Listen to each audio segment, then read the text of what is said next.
All right, guys, welcome to another edition of the Bankroll Challenge, the operative word being challenge, because boy, has it been a challenge this season. But I have brought on today two familiar faces, two kings of showdown to help kickstart this Bankroll Challenge, which is on its last legs. Big T and Chop, how we doing?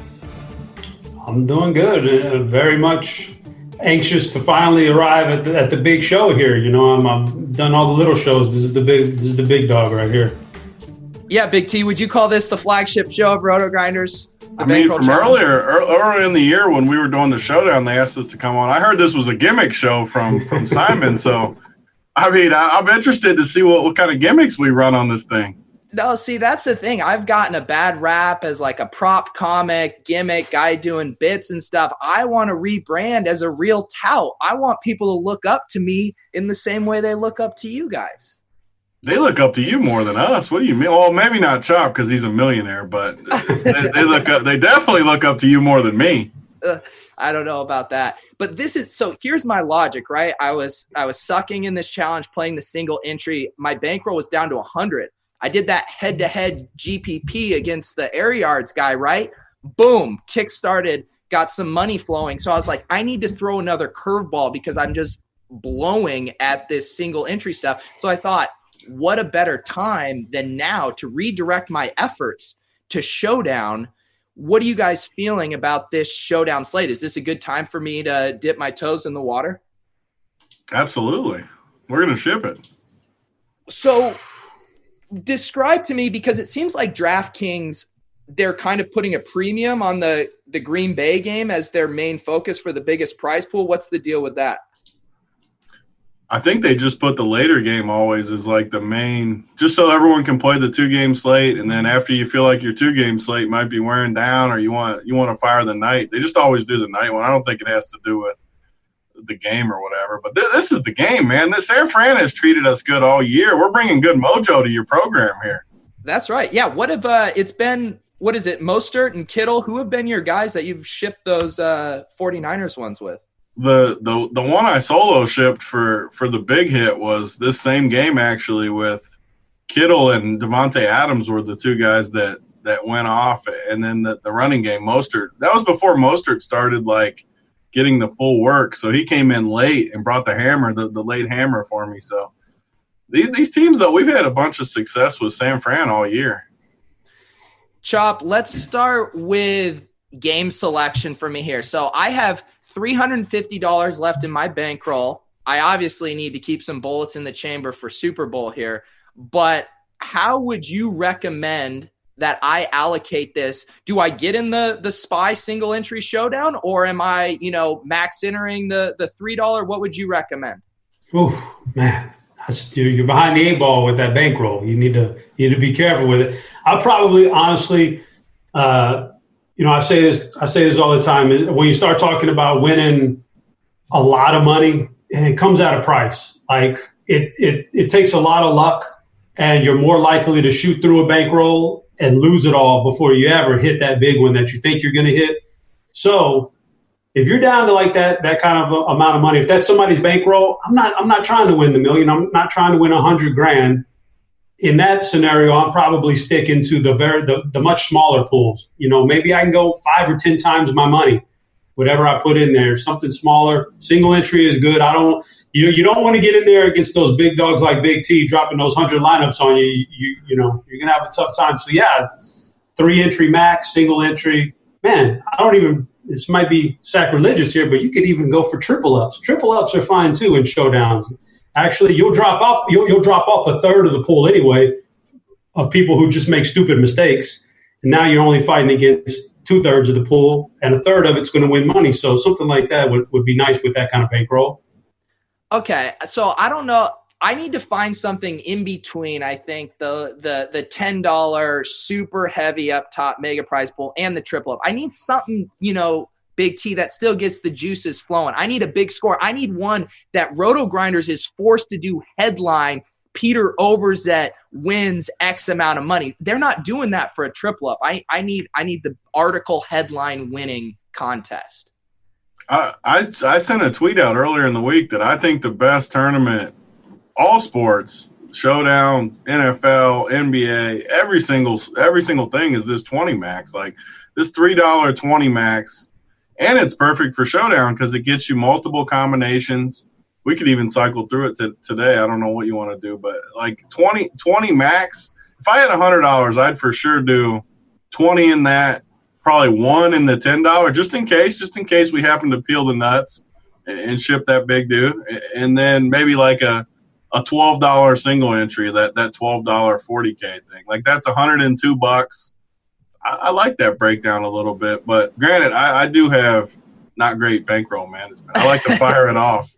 Yeah. No, how about this? How about I do I max enter the $3 20 for each of the games. That puts me at 120, and then I'll do a single $12 single entry in each as well to keep my single entry roots alive. That'll put me at 144, which I think is good here for this slate. Chop, you down for this for me? Yeah, and then if something goes haywire here and you don't peel the nuts, then at least you still got a little something left for Super Bowl, and you can say you made it to the end of the season. Right. He's already reloaded. What do you mean? No, they didn't. No. Yeah, you told me last week. I made a special appearance last week, and I heard he reloaded already. Does DraftKings accept the man's coin as compensation? Dude, DraftKings is only accepting fiat right now. It's really cramping my ability to spew, Okay, so now that we have that settled, if I'm making 20 lineups, is the first thing I'm doing, I'm heading over here to Lineup HQ, and I'm thinking I need to have some kind of core. There's got to be how many guys am I lock buttoning to give me a tight core here? I mean, I always go super tight core. Like, even if I'm playing 150, anyone that's like seen whenever I post a screenshot or something and you see it, like all my little whatever those things are, the green tickers, whatever you call them, are all the way at the top of the graph or all the way at the bottom if you don't do good. Like I never have the graph like the payout graph where it's all the way across. I just play a tight core and go with the game script, and if you hit it, you're going to have a chance to win. If you don't, you're probably going to get zero back, but that's how I think you should be playing these. So do you like thinking about, as far as your first level of decision making, do you like landing on a game script first, or like landing on a couple of pieces you like what's the order that you prioritize? I think it goes hand in hand. Like if you pick your game script, so you want to start with this KC game first? Yeah, let's do it.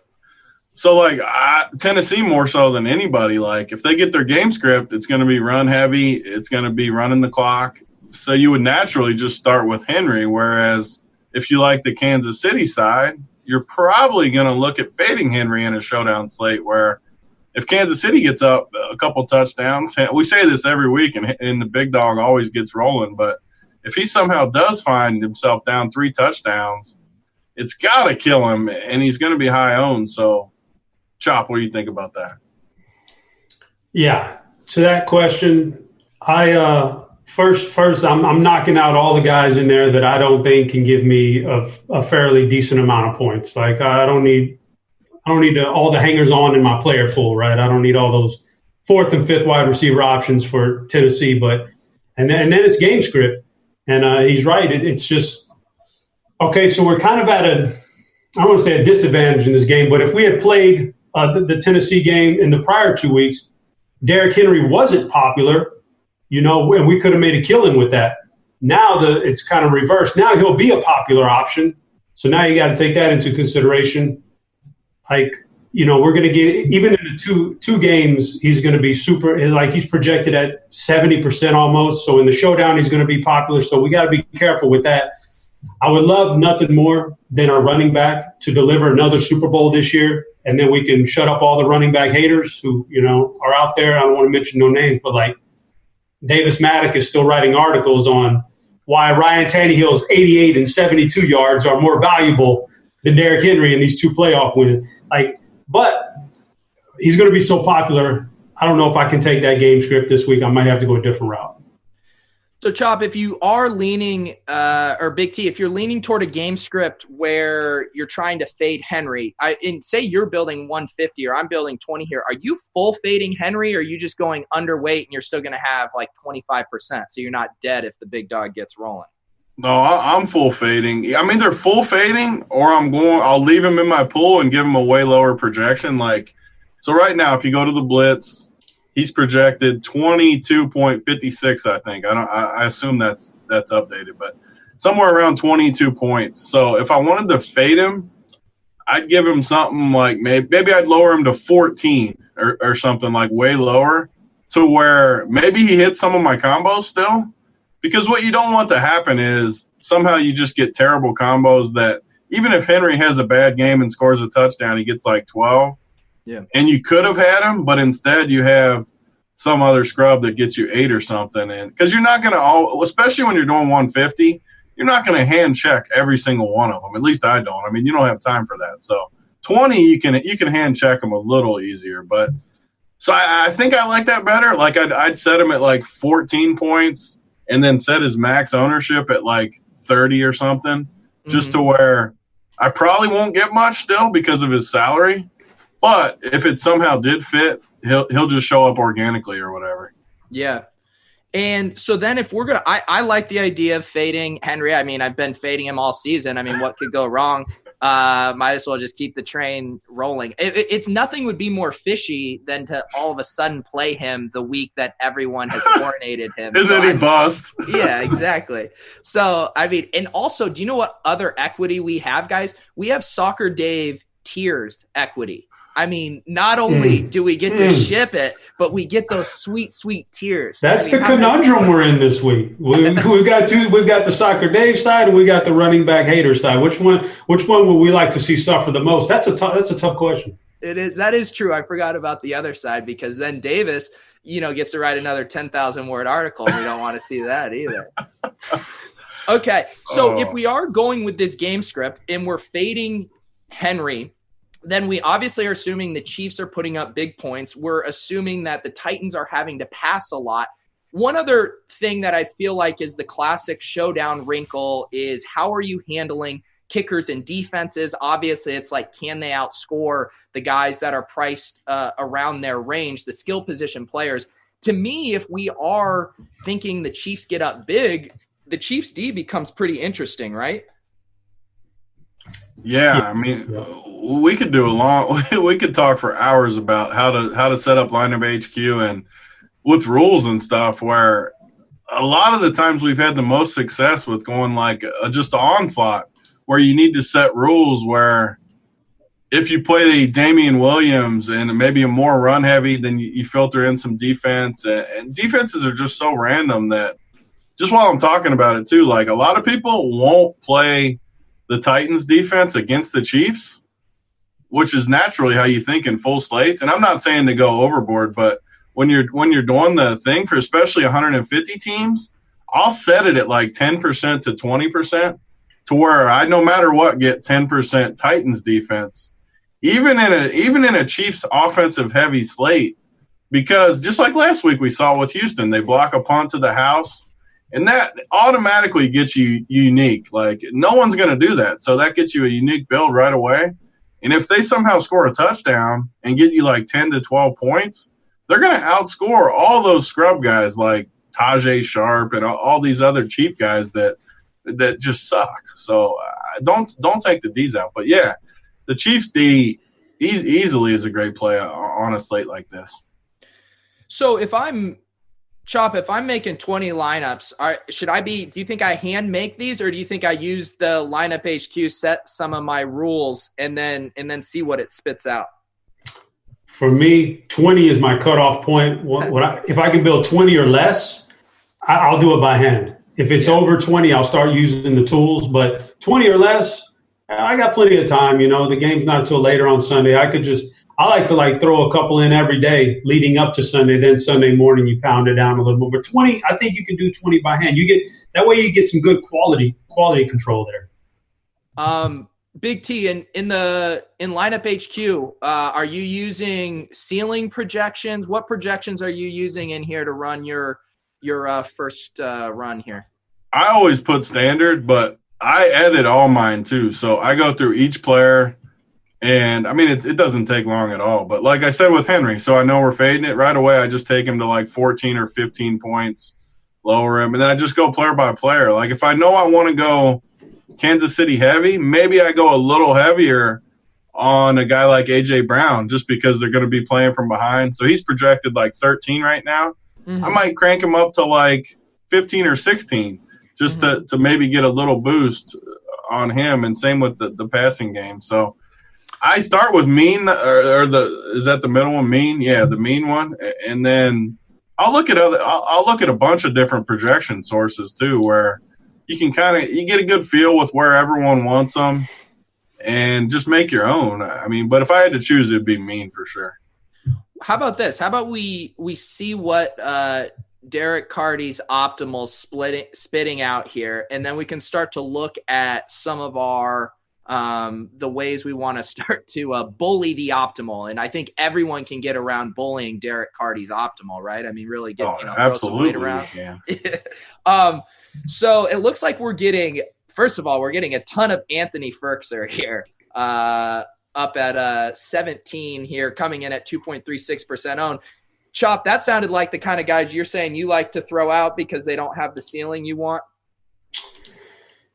You know, he did score a touchdown in that first playoff game, so I can't say, too negative on him, but that's his upside, and he still didn't do all that well. So he's the kind of guy I do throw out. So I know your optimals are always, going to throw in situations like this. They're always going to put in cheap guys who are just they project to score anything because it wants to jam in the big studs too. It does the same thing in basketball and optimals, but for the sake of this, I like to throw guys like Firkser right out the window. Big T, what if with the kind of game script we're starting to build around, what do you think is the ideal? Do you think it is an onslaught Chiefs, or do you think it's more balanced because we need the Titans passing in garbage time? So for me, I think it's more of an onslaught. Like if you go with the Chiefs, I think you need them to score a bunch of points. I would even set a rule like I'd get rid of a lot of these Titans pieces and set it to like 1 to 2 max. So like maybe you get Tannehill and AJ, or maybe you get AJ and some cheap guy, and just to where no matter what, we don't get more than 2 Titans would be one of the key rules I would set. Okay, sounds good. And so if we're doing that in the walk me through here, so is that something I do in opponent player groups? What I would do before anything is just literally. So I would click captain. I should have pulled up the thing where I can see your screen, but I would click it. I would do a captain, and then I would just eliminate all the Tennessee guys first from captain, because I definitely don't want a Tennessee guy in captain in this game. Okay. Which will clean up. It'll make it easier when you end up going to your groups and stuff. Yeah. But it just gets rid of all of them, and then after that I would click flex and just get rid of every other Tennessee guy before anything. Not the guys we really don't want. So we could even go through it super quick and like who don't you want, Chop? Throw some guys. Like who should we X out? From Deion Lewis for sure. Like no way we're playing him. I don't know. Deion, you never know. I mean, like if you look in the lineup HQ right now, you'll see guys down there. Kareem Blasingame. Like I'm never going to play Kareem Blast. Michael Pruitt. I've never even heard of these guys. I didn't even know they existed. Pruitt caught a ball last week. I mean, maybe that'll drive up his ownership. Good. That 1% will be dead. So like I don't want those guys. I'll keep anybody who seems like, keep the kicker around, quarterback, number 1 and 2 wide receivers, tight ends, these other guys. I could even keep around, who else? The Tennessee defense, like you said, is fine because you just never know. Like we're looking for the top 6 scorers in this game altogether. Yeah. Why couldn't one be a defense? Like if we look last week at the Kansas City game, you would have thought Tyreek Hill. Well, he was a dud. And then actually, besides Mahomes and Kelsey, who else did it on the Kansas City side? Not really very, very much on the Kansas City side outside of those two. But if you would have ran it back with the Houston defense, you're just golden. That's how you ship the whole thing. So you can keep that defense on there. But, yeah, those guys at the bottom of that projection pool are garbage. I don't want them. If they catch a touchdown, then so be it. I'll move on to the next game. That's why the late slate is more money than the earlier one, because we can just move on.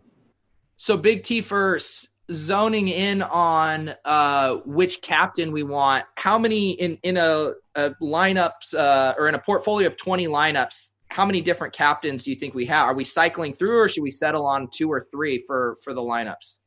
Yeah, I think 2 or 3 for sure. Like, you could cycle if you wanted to do like a receiver. Like, maybe you throw – if we were playing Henry, like, it depends on how much salary you would need the other way. Which, if we needed Henry, I would think you could play some cheaper captains just to make it happen. But I don't think we need Henry. So if you don't need salary, I mean, I think you can pretty much limit it to just these better guys like Mahomes, Kelsey, Tyreek. These guys with the big time upside, because we can make it work. Like, we can filter some of these cheaper pieces in different spots. We still got the Chiefs D, we got the kicker, we got some cheap pieces like DeMarcus Robinson, Hardman. I mean, there's plenty of pieces we can get. So for me, if I was doing 20, I think I would just limit it to Mahomes, Kelsey, and Hill. So I'd literally X out every other player in my captain. Okay. And is the thought too just that Damian not having the ceiling as those guys as well, or he's going to be so popular and his price is kind of up there. Like, he's not much less than Kelsey and Tyreek. Yeah, he scored 3 times last week, but he didn't do that much. I don't know. I'm kind of down on Damian, to be honest.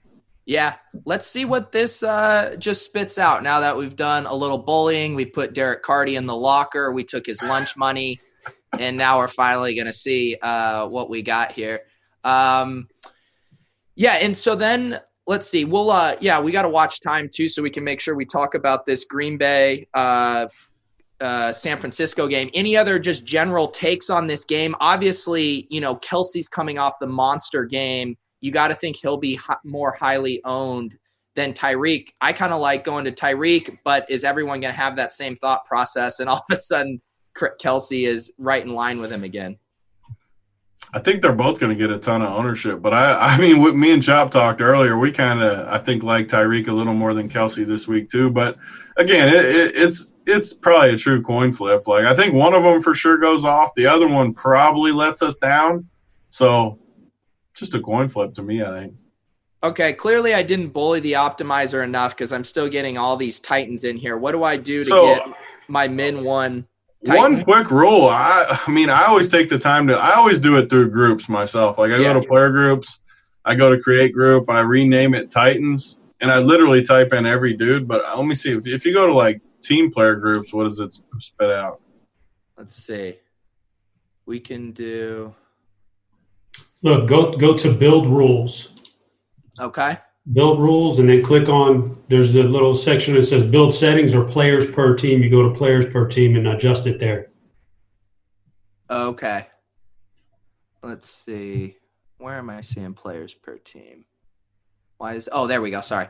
Players per team. Okay. And so in this game script, we like the idea of just one Titan in our lineups. I would set it 1 to 2, just in case too. I mean, you can do 1 for sure, though. I'd go a step further here. You've only got 20. What Big T was saying about Derrick Henry earlier and one of the sprinkling men, that really applies to what he does because the way he plays, which is good. But with only 20, I almost treat that like it's a single entry, almost. Yeah, I'll do 20, but I might even X out Derrick Henry because you only got 20 lineups. You don't want to fool around with, like, if we're going to stuff in the Chiefs, then we just do it. We're going to go with Mahomes and Hill and Kelsey in there, and we're gonna hope it's a big game. Like, if I start to play around with more lineups later on, then I can start doing different game scripts. But with only 20, I say you stick to a game script and roll with it, which for me would be I'm going to X out Derrick Henry, and if things work out right, I look at the ownerships right here. I could drop off 65% of the 65% of the teams in this contest. I could ditch them right there at the front door, man, if this works out right. All right. So we finally got the optimizer doing what we want here. We're getting a lot of Tannehill, Tajay Sharp, and Ferkser. We're also getting someone who I have never heard of in my life, a Dion Yelder. Are you guys familiar with this young man? I don't even know who that is. What We got- team does he play for? The Tennessee?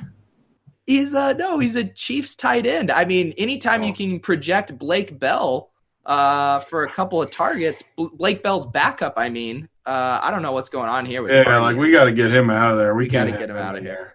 Yeah. All right, so we'll nuke him. How's he even hitting stuff? I mean, when we have more time, like we could literally film like a 3-hour video how to do like everything, because all that little stuff adds up though. Like people don't take the time to say you ran 150 teams and you didn't clean out guys. Like you're going to have so many teams that are just busted because of freaking Dion Yelder hitting somehow. Yeah. Well, do you guys? So let's now that we're kind of drilling down in here, and like you said, we could get way into the weeds here. It looks like we're needing some, cheap Chiefs because we're doing this onslaught. It looks like it's giving us a decent amount of Chiefs D and Butker, which I'm cool with. It's also sprinkling in a little bit of LaShawn McCoy, some DeMarcus Robinson. I think I saw Darwin here. Do you guys have a preference on a Chiefs guy? I'd take guys like Shady McCoy out too because he got no snaps last week. I was kind of high on him. I don't want him to even hit it. Like I try to eliminate just all those guys. I'd rather play a cheap Titans guy than some of these guys. Like you look at, like I can't play Shady. I can't. I mean these cheap receivers you can for sure play Hardman and DeMarcus Robinson and guys like that. But like Humphreys is back this week. He's only 800 for Tennessee. I think like if you're fading Henry and it's going to be a blowout script, save all your salary. Don't waste it on Tennessee guys and play a guy. Like, just for fun, what if you click the lock button on Humphreys? What does it spit out for you? A lot better teams, I'm guessing. Yeah, let's go back over. So, but just from, like, a process standpoint, you're saying, we had already excluded him, right? I'm just going to go back to this real quick, the lineup. So you're saying, like, I see these lineups that are getting spit out.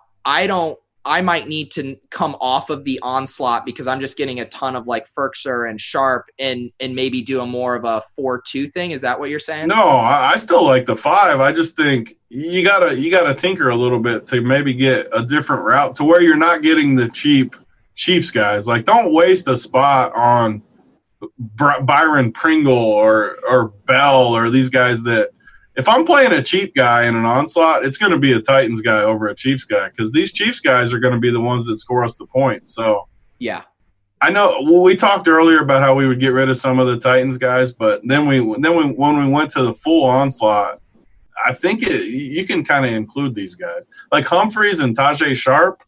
One of those two should be pretty good at these price points, depending on how healthy Humphreys is. Okay. And I'm never playing crappy Corey Davis either, for the record. Like, he's terrible. Yeah. Yeah, he suck out with the one catch for one touchdown? A freaking Tebow jump pass touchdown, like, was his only he's so bad. Yeah.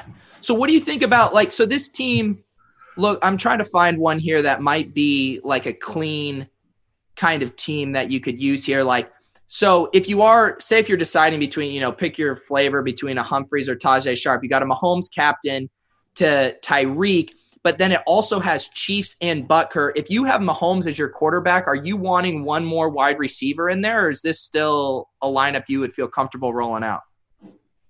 If you put Mahomes in the captain, I think you should have 2 or 3 pass catchers for sure. Yeah. Okay. So there's lots of stuff that you need to do to mess around and get these correlations how you like it, but I think this is a good start for us here. Do you guys have any other just generic player game takes on this game before we move on to the other one? No, I'm good. I think I covered my part. Yeah. All right.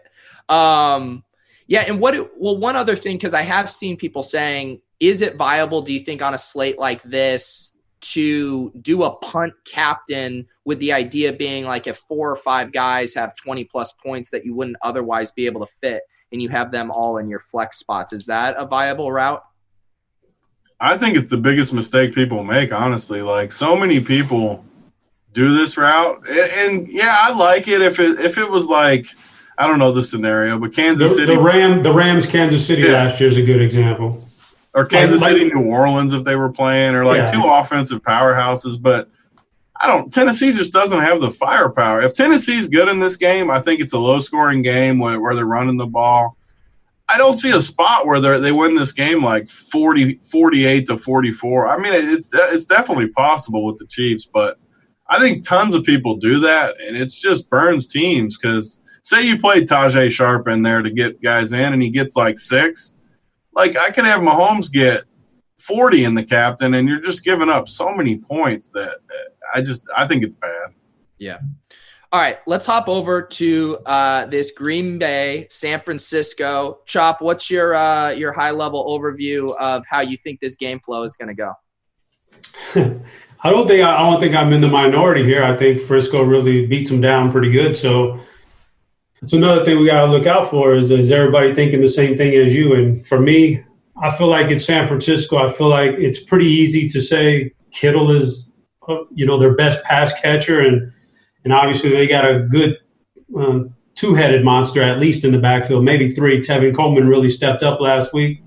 I think everybody's going to be on that. So we have to figure out some things to do that make us a little bit different, because the worst thing you can do is finish in first place and look to see that you split it, 4,000 ways and you're only making $100 off of your $20 entry. That kind of sucks.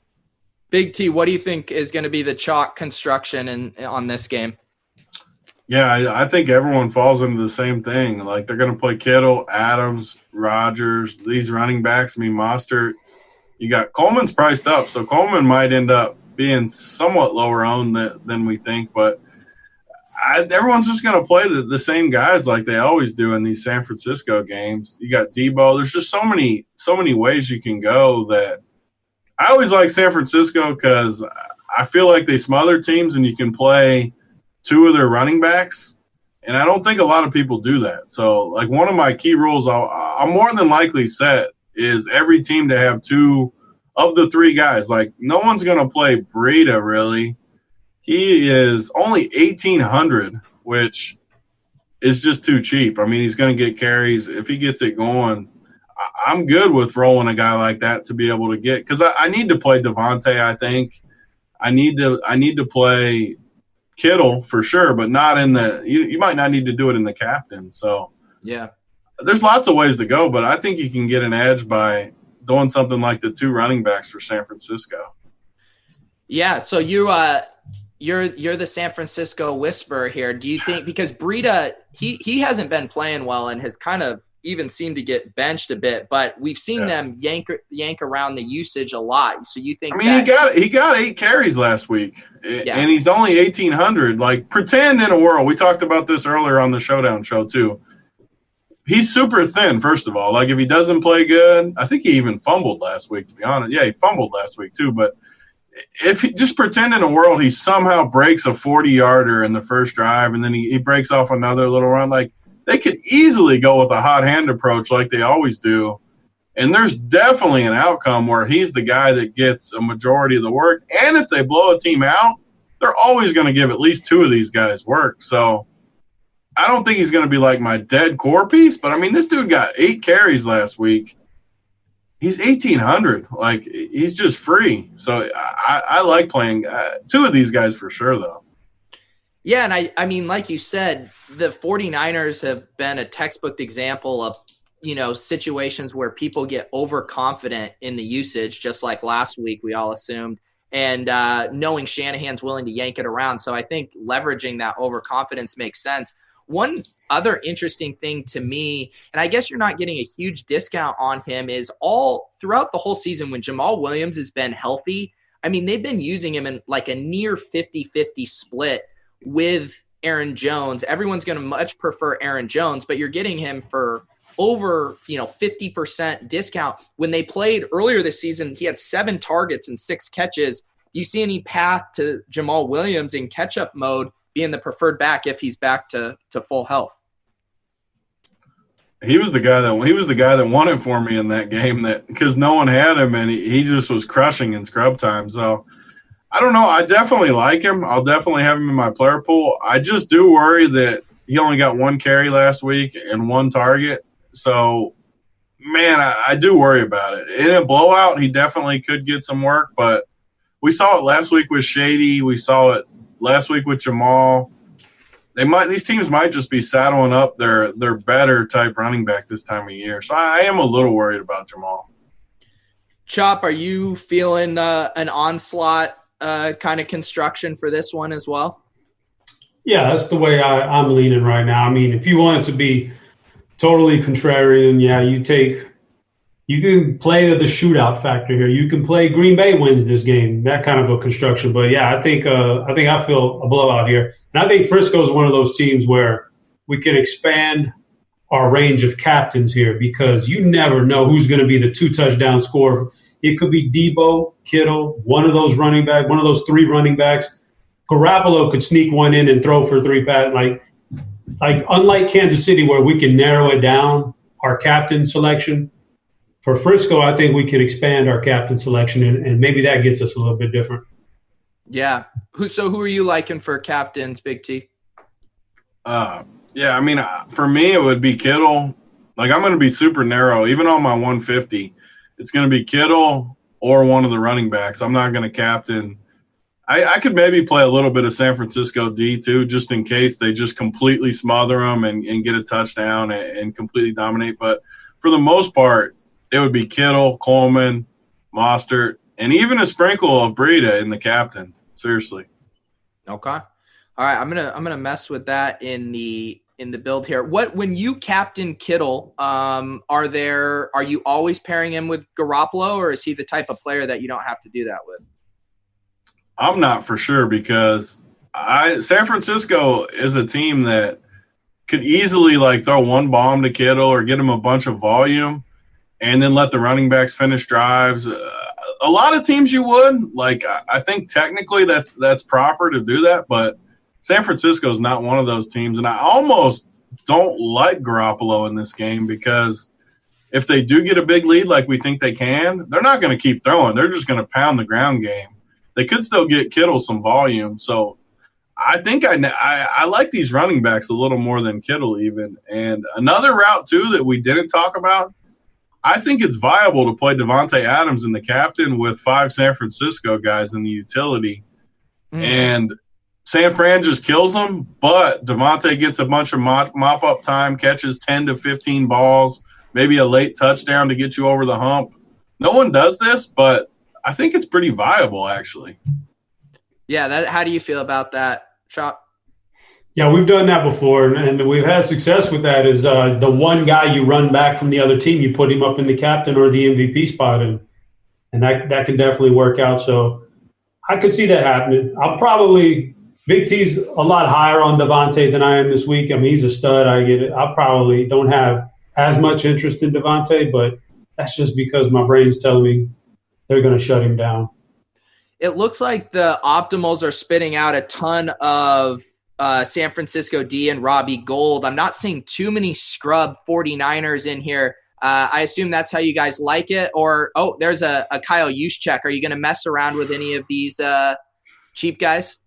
One of the things the optimizer is always going to do that I think kills people, that's why you got to do – when you tinker, you got to mess with the rules because it's always just going to spit out the optimal number. And you hardly ever see a kicker and a defense from the same team in an onslaught, like on the winner, like ever. It's just so hard for both to happen. Like if the defense scores, I don't know. It feels like a terrible correlation. So I'll usually set a rule where I don't get both of them, but on any team, I really don't want both of them unless it's a cash lineup. Like I think that's a good floor, but I don't. Right, Chop? Like you ever play a kicker and a defense in like a tournament build? I mean, we've done it like when the game fits, and we really think it's going to be low scoring, and anything could happen like that. But in this case, I don't think we see that. We see touchdowns coming from San Francisco, so I don't think it makes sense right here at all. But I mean, I can name maybe a couple times over the past 2 years when we've actually thought kicker defense on the same game because certain circumstances. Yeah. I've had bad luck with defenses too. Like I feel like I always like defenses more than I should. And they just hardly ever – at the beginning of the year, they were getting there a lot. But lately, I just feel like they're never in the winner. I don't know. Like, I'm down on defenses for some reason. If you're playing two San Francisco running backs together, are you going to have the defenses in most of those lineups as well, or not necessarily? I think it correlates good, but I don't think you have to. Yeah. Like, I'm setting that rule for sure. Like, I guarantee on Sunday, all of my teams will have two San Francisco running backs. But so if every team has that, I don't want the defense on all of them. So I don't think you need that rule, but it's definitely fine for sure. I'd rather play the D than the kicker probably. Yeah. I just remembered too, if you guys want, I created this week for the viewer league, I created 2 showdown contests, one for each of these. Looks like we still got space, just at $10 if you guys want to come splash around. I see HeadChopper's already in here. I don't know if Big T's going to grace us with his presence. Oh, I'm getting in for sure. I just hate getting in early because then I got to look at it. He's too rich for that. You don't get in those listener leagues. I haven't shipped $1 million, Chop. I mean, one of you's got a bucket of man's coins next to him, and the other one's got a freaking $1 million in the bank. So I'm clearly the third richest here. There we go. So yeah, if I'll post the link, or you guys can, I'll post it on Twitter. You can check it in the show notes. All that good stuff here. Let's see. So what I got a lot to think about. It sounds like I'm going to go in the lab with some of these rules. I'm going to figure out some of the guys I want exposure to. Any other words of wisdom for a showdown newbie looking to 20 max, and take this down? Go ahead, go. Okay, I'll say it is that we say it every show, but it's not about projecting players. It's not about any of it. It's about finding the right game script. You could tinker around with all the game scripts too. You could play around with all different scenarios, but just make sure the 6 guys you put in your lineup fit your game script. Don't have contrasting players going against each other in a game script. You don't want 2 different game scripts in the same roster build. Stick to a game script no matter what. In that first game, Kansas City onslaught, play it like that. Play it like Kansas City smashes them, and you only want 1 or 2 Tennessee guys. And what's the optimal Tennessee guys to run back in a blowout kind of thing? But then your next team could be Tennessee gets it going with the passing game, and all of a sudden we got a shootout. Who do I want in that scenario? Well, give me the Tannehill to A.J. Brown and run it back with some Kansas City pass receivers. It doesn't matter what game script you want. Just make sure your players correlate to that game script. It sounds like what you're saying, Chop, is your lineup should tell a story. One would say that. One would say that. Big T, I actually got a question here. Not even a chat question. This is texted from our buddy Bobby Gomes. He says, ask Big T what he leaves for salary in Showdown. So it depends on how chalky the slate is. The slate is that you're looking at. Like sometimes you just have slates where the team just automatically builds each other and it's super easy. So I'll leave more salary, but I'm definitely okay with leaving a ton because for a perfect example is when I shipped this big one with with San Francisco Green Bay the first time, I had Jamal Williams on that build, like I said, which got me unique, but I could have fit any other Packers guy. I already had Devontae, but I could have had Rodgers. Like one of the builds that was similar to mine that had a huge train of people was Rodgers instead of Jamal. So literally, if I would have looked at it and thought naturally like how most people would, like say that was my only team, I would have been like, I can get up to Rodgers from Jamal. Of course I'm going to do that. But it's Showdown. It's more important to be unique. It's an onslaught. So you think in your head, if it's late in the game, maybe Jamal gets a little scrub time and gets in there and gets you over the hump. And it just so happened to work. But I agree with that. Like, I think it's very good to leave even upwards of $10K in salary. People aren't going to do that. But say in all these games, there's an example of it. Like in this one, for example, Breda instead of Mostert on a team. You can fit Mostert and you go with Breda instead. That naturally just gives you a great, unique team. And it sounds crazy on the surface. Like, you mean to tell me to play Breda over Mostert when I can fit Mostert? And they'll think you're crazy. But when it gets to the end of the game and Mostert's hurt or he fumbled twice and Breida's in there, or it's just scrub time and Breida's in there. There's so many scenarios where you just have to be unique. And like Chop said, as long as it tells a story and you can explain it, it's good with me. I don't care about the salary. Yeah, and I think that is such a huge thing with these top payout prizes is like it almost seems like one of your number one goals should be a lineup that's not duplicated. As long as you're not just completely burning it, like yeah. playing whoever that dude was you said. What was that dude's name? Oh, Elder. Dion whatever Elder. That dude. As long as we're not playing Elder or whatever the dude's name is, we're good. Like as long as you have healthy dudes that like Breida, sure you might not, but he can get you there. Right. As long as you can tell a story, I'm good with it. So one last thing that we haven't talked about a ton, other than just the obvious, like we know Derrick Henry's going to be massively owned. We haven't talked a ton about ownership. Is it for you, like when you're looking across, say like Debo and Emmanuel Sanders or whatever, that it's all so close that you're just picking whoever you prefer? Or are you using ownership to make any of those tiebreaker decisions? Go ahead, Chop. Yeah, I think that when we're dealing with like if it's something you like and it's out there, then and the ownership numbers are even, like you said, pretty similar. I'm not gonna worry about 10% ownership difference between two guys. But like if I start to feel like, man, there's a chance that this guy doesn't have a good game. Like Derrick Henry's like earlier this year, I think it was second or third game of the year, we did a showdown. Christian McCaffrey was on there against Tampa. We did not like Christian McCaffrey. We just didn't like him in the game in general, not because he was going to be 90% owned.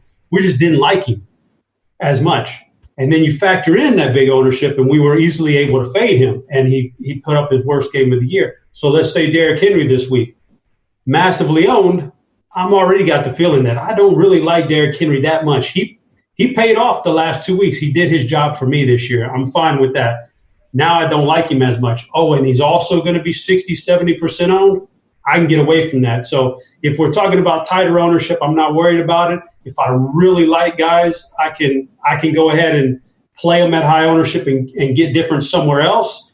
But, man, it's the icing on the cake when you already have doubts about a guy and he's going to be highly owned. Then I can totally fade him. All right, you agree with that, Big T? I know I keep talking about rules in this lineup HQ, but I think I've gotten better with it over the year, and I think it's paid off a ton with showdown wins and stuff. But I can't stress the importance enough of these rules. Like, for example, a rule I know for sure I'll have because I think it's going to be run heavy. I mean, my mind isn't going to change on that really from here to Sunday, but say I think it's run heavy. There's no way any team I make is going to have Manny and Debo on it. So I'm going to set a rule. No, one max between those two. I don't need either one, but one max. And that way I'll get a pretty even distribution of them. I might even put their same, like right now they're projected 12 and 11 basically. Maybe I just make them both 12 or whatever the projection is and try to get an even amount of them, but never two. And I do tons of that. Like I'll put in Bourne in that group. I'll put in all those crappy pass catchers, not more than one of them. And all those rules add up. So say I'm sitting there thinking it right now, I'll put it in there. So Sunday when I come to build the teams, I'll already have some rules in there that I might not remember because all these add up. San Francisco running backs, I don't want 3 on any team because I'm going to project them I'm going to project them higher than most would. I don't want 3 of them, though, because you're skewing the projections to where I don't think 3 of them can get it there, but I think 2 of them can. So you need to have that rule in there, 2 max running backs, 1 to 2 or 2 where you don't get 3. So all that stuff adds up a ton, and you need to take the time to do it. Like a lot of people think with Showdown, you just throw it in there and get lucky, but there's a lot more that goes into it, and I think that it's led to some success throughout the year, all these little things. And you're doing all of these in the player groups tabs. I know a lot of people like Britt and other people are way better with it, but I love player groups. I do it for NBA. I do it for everything where I just like how I can control it. Like I can put exactly what I want. Like say I like an NBA game tonight and I want 2 guys from the same team on all teams. rather than – because Chop showed you guys another option where you go to build rules and put 2 max from a team or whatever. I like to take it a step further and, like, put all my names from that team and then do, like, 2 to 3 or 1 to 2 or – Lineup HQ is just – it's so good, and you need to take advantage of what it gives you. There it is. That's why Big T, the king of integrated product placement promos right there, just perfectly seamless. Now, Chop, I know Big T is going to be hooping in Nashville. Do you hoop at all? First off, can we edit out that part where he complimented Britt? We can't be having that. I don't. No, I got to give credit, though, because honestly, this is the truth. I make fun of Britt about his dumb little ears and all the stuff he's got going on. But he did. To start this year, I'll give him credit. I was terrible at multi-entering stuff. He gave me he took time out of his day and helped me for about an hour. And throughout the year, I've gotten better. But it all started with him showing me how to do it. So I got to give the man credit, Chop. All right, fair enough. He got you some of that. He won you some giblets. All right, give him his proper. He ain't going to hear it because he's on his Disney honeymoon. So. He's on the Disney boat right now. He's on the Disney boat. How about that, Chop? No TVs, no gambling, no nothing. He's on the Disney. So did you hear this, though? This guy posted it. He said, what am I supposed to do on my honeymoon with no gambling? Maybe check what you're doing on your honeymoon there before you sign up for that. Maybe that's what you do, man. But, yeah, hooping, man. Whew, I used to love to hoop. I don't know if my body's got it in me anymore. But Dave Potts was out there, Chop. You can get out there. Oh, man, Dave Potts is a lot thinner than me. You know, this extra weight I'm carrying around is tough these days, man. Chop, maybe you and Kitchen can do like a half-court split where one of you is all-time offense, the other's all-time defense, and you don't both have to run up and down. I don't know, man. That guy, I saw the workout video. He's in pretty good shape these days. That thing was pathetic. I saw that. He's in pretty good shape these days. He's got some good calves on him now. I don't know if I can hang with that. He's wearing skinny jeans, like walking at the slowest pace. How does this dude not still play bad? I'm still mad at him from last year when this dude's lived there his whole life. We asked for a basketball court, and this guy somehow can't get us in his old high school or middle school or church or anywhere. Like, this guy, he just doesn't come through. Yeah, it's he does disappear whenever it's time to play. But I'll be there. Looking forward to hanging out, hooping, all that. What about this mile run? This 6-minute mile? Don't be forgetting about that. Yeah, we gotta nail that down if that's happening because I need to maybe. Oh, it's focus. happening. Is it happening? Yeah, I want to see Chop. How quick you think he can run? Don't tell him anything. How quick do you think he can run a mile? I mean, I have no idea the physical conditioning he's in. Look at him. Haven't you seen him in that video? Well, it was Mans, but Mans was in a bathtub. That's a with whole like different person. pack. That's a whole different person right there. True. But I don't know anything. All I know is when you go to a high school track, if you walk around it 4 times, that's a mile. I cannot run around it 1 time, so I'm not any judge. I can't judge anybody's. Time out there. Don't be gun shy. Throw me a time. Oh man, how old are we talking? How old are you, man? He's in good shape. 32 years old. Oh, you're a young guy. Okay, I give you a. See, I've seen people do it before, so I love I put you on the spot because one time around, it usually takes them about 3 minutes. I'll say 12 minutes. 12 minutes. Oh, Chop. I mean, you're asking. Let's get some action down, Chop. I'm not betting. I'm not the line setter here. I'm just saying what I'm running in 12 minutes, Chop. Crane could not. If Crane can run in 12, I can't walk a mile. If Crane can run an entire mile without stopping, no, I would bet that he cannot make it. I saw the one video a couple years ago where Jonathan Bales couldn't even make it a mile. Right? Didn't he bail out after less than a mile? Yeah, he shot his wad for sure. Well, yeah, that was after he realized, he couldn't win. But, I mean, that was when Brandon Adams ran at, 5:35, something absurd? Yeah. Supposedly Adams is an elite athlete, so I don't know, man. Yeah. All right, we need to figure out these terms then, Big T, because if I need to actually commit myself to doing this. Because I'll tell you right now, I couldn't walk outside and do it this very second. So. I mean, that's he said 12 minutes. That's all. I knew he was going to throw a good one. That's why I asked. The bet, Chop, was 6 minutes. The man just told me Brandon Adams, an elite athlete who does tennis and all this other stuff, took him 5:35.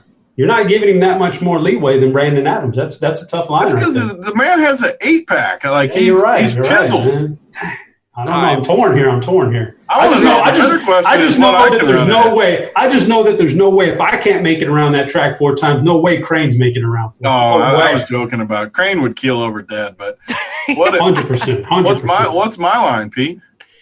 I would set you at 9:30. 9:30? Oh man, the problem is I might keel over too. 9:30. All right, guys. That's not much love, though. We might have to do a duel here, a mile duel on like Saturday before the thing.